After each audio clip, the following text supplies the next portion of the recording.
Assalamualaikum warahmatullahi wabarakatuh. Salam Pramuka. Salam, Perkenalkan, nama saya Nanda Zaki Nur Susanto dan ini Kak. Ayu Utami. Di sini kami akan menjelaskan materi tentang survival dan bivak. Pertama-tama kita akan membahas materi tentang survival. Nah, Kak Ayu, definisi survival itu apa sih, Kak? Survival berasal dari kata survive yang berarti mampu mempertahankan diri dari keadaan tertentu.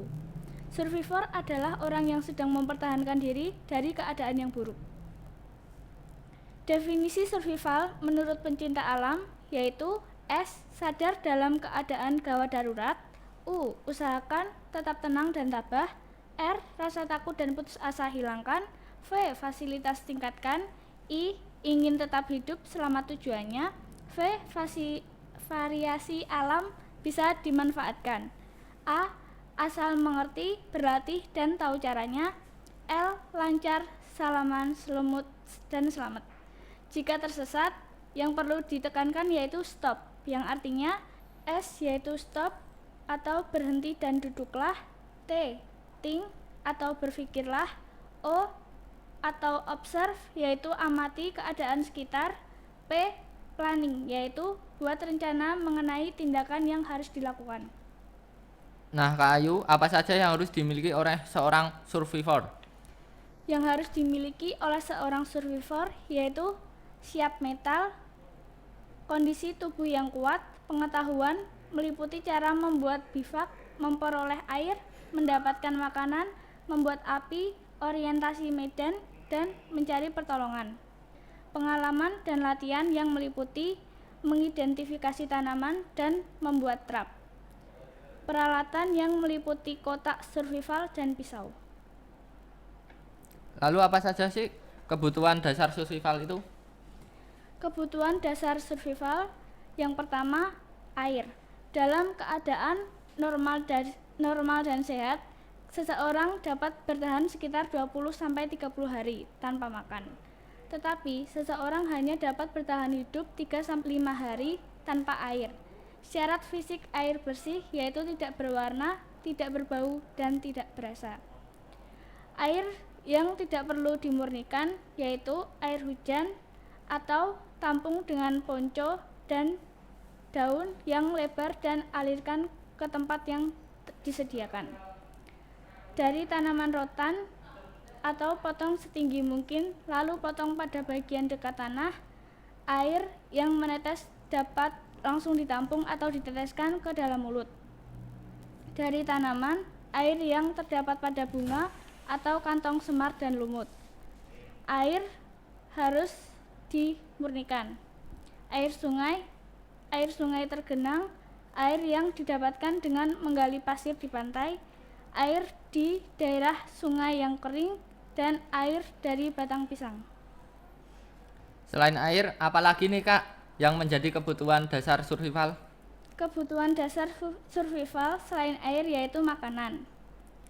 Saat sumber makanan yang dibawa semakin berkurang, kita dapat memanfaatkan sumber makanan dari alam, berupa flora dan fauna.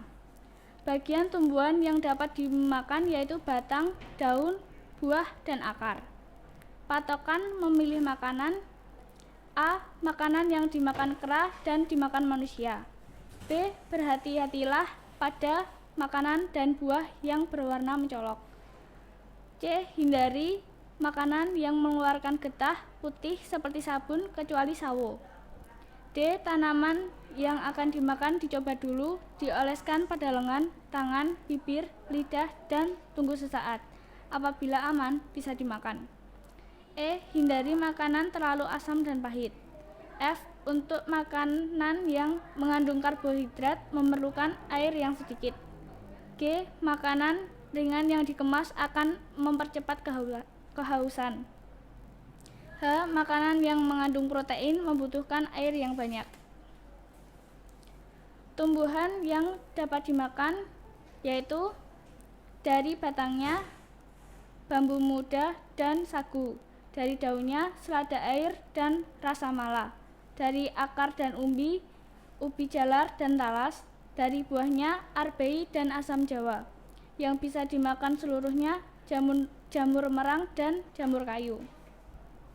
Ciri-ciri jamur beracun yaitu warna mencolok, bau tidak sedap. Jika dimasukkan ke dalam nasi, maka nasi menjadi kuning.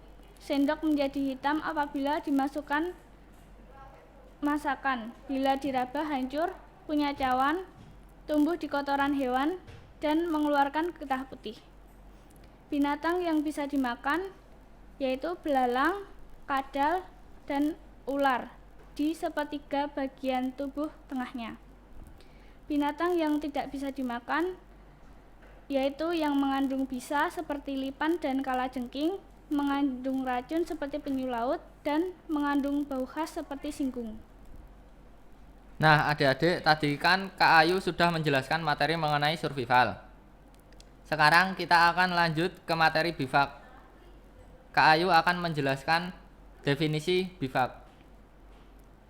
Bivak adalah tempat berlindung sementara di alam bebas dari berbagai macam gangguan cuaca, binatang buas, dan angin. Bukankah kita bisa menggunakan tenda, Kak? Kita memang bisa menggunakan tenda, tetapi bagaimana jika alat berlindung siap pakai tersebut rusak atau robek saat berada di alam bebas? Tentunya kita harus bisa membuat bivak menggunakan barang di sekeliling kita. Nah, Kak Ayu, bivak kan dibedakan menjadi dua. Apa saja sih, Kak? Dan hal-hal apa saja yang harus diperhatikan dalam membuat bivak? Bivak dibedakan menjadi dua, yaitu bivak alam dan bivak buatan. Bivak alam yaitu tempat berlindung dibuat dengan menggunakan bahan yang terdapat di alam, seperti pohon tumbang, lubang pada pohon besar, goa, bivak dari bambu, dan bivak dari daun dan tumbuhan. Yang kedua yaitu bivak buatan. Bivak buatan yaitu tempat berlindung bisa dibuat menggunakan plastik, flysheet, dan mantrol panco. Ada beberapa hal yang perlu diperhatikan dalam membuat bivak, yaitu waktu yang dibutuhkan untuk menggunakan bivak digunakan sendiri atau berkelompok, dan memilih tempat. A. Didirikan bivak yang terlindung dari terpaan angin. B. Didirikan bivak pada tempat kering dan rata. C. Didirikan bivak di bawah kerindangan pohon yang tembus sinar matahari. D. Pada situasi bivak yang permanen, usahakan membuat bivak pada daerah yang dekat sumber air. Nah, itu tadi penjelasan seputar materi survival dan bivak. Semoga bermanfaat untuk kita semua. Wassalamualaikum warahmatullahi wabarakatuh. Salam Pramuka. Salam.